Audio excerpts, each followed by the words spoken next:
Comment vous voyez la réorganisation? Puis après, par rapport à ce qu'a dit Didier Tabuteau, Thierry Baudet nous répondra sur plus de transparence, reste à charge à zéro, etc. Alors, Comment surtout la mutualité se remet en cause, puisque vous voilà, avez dit que vous étiez prêt à vous remettre en cause. absolument. Alors, c'est pas le débat qu'on essaie d'ouvrir, c'est pas un débat quinquennat, c'est un débat évolution, transformation, restructuration de la protection sociale dans son ensemble. Oui, oui, vous devez Donc, tenir compte de l'élection d'un président de la mais République. bien sûr, non, mais en plus c'est la décision. Nous, l'idée c'est d'ouvrir le débat, qu'on puisse discuter de ces questions, qu'on puisse savoir si ces 7 milliards de frais de gestion, on les assume parce que c'est un choix ou on les assume pas. Bon, voilà. Didier Tabuteau, et Thierry Baudet nous dira s'il est d'accord sur ce chiffrage.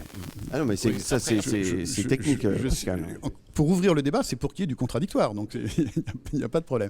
Donc, voilà, cette construction, elle s'inscrit dans la durée. Alors, il y a une première mesure sur laquelle je souhaiterais qu'on discute et qu'on travaille, c'est de dire, puisque on est aujourd'hui... Alors, elle ne résout pas tous les problèmes, elle ne va pas au bout du modèle.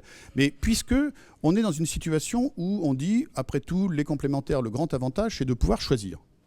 Alors le choix du type de contrat, de l'organisme auquel le contracte, société d'assurance, institution de prévoyance pour l'essentiel en entreprise ou mutuelle. Je dis, dans ce cas-là, laissons à chacun le choix de choisir la sécurité sociale comme complémentaire.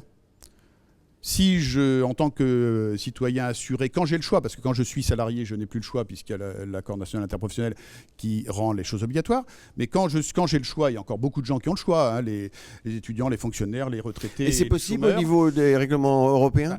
Posons la question. Je ne vois pas pourquoi ça ne le serait pas si on travaille et si on organise le système de sorte qu'il soit acceptable. Et dans ce cas-là, que chacun puisse choisir. Je rappelle que pour les personnes qui bénéficient de la CMU complémentaire depuis le 1er janvier 2000, cette possibilité leur a été ouverte et elle a été admise. Alors l'extension, c'est un autre sujet, je ne veux pas le nier, mais je dis qu'au moins on ait cette question. Puisque l'argument de la liberté de choix est l'argument fondamental pour maintenir des complémentaires, qu'on laisse la liberté de choix à tous ceux qui le souhaitent. Et un sondage avait été fait sur cette question il y a 1 an et demi. Il y avait 60% des gens qui étaient intéressés.